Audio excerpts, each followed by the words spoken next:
13 anni classe B2 centropista, a seguire 14-15 anni B2.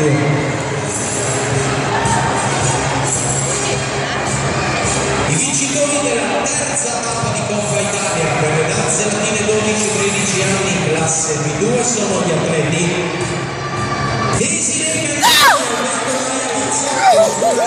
Friuli Venezia Giulia, 2 balli in seconda e 3 balli in prima posizione.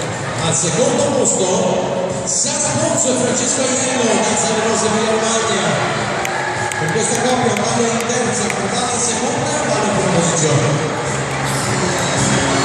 Terzo posto sul podio per Eleonora Cerafogli e Riccardo Nardis, Cuban Crema Alessandria, regione Piemonte.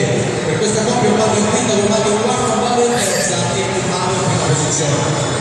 Quarto posto per Gaia Melfi e Mario Campus, danza veloce Emilia Romagna. Quinta posizione per gli atleti con il numero 103, Denise Balduini e Vittorio Zoffreo. Terza maniera Emilia Romagna. In sesta posizione con classifica numero 261 Alessia Rimborzano e Marco Bologna, racconto latino regione Friuli.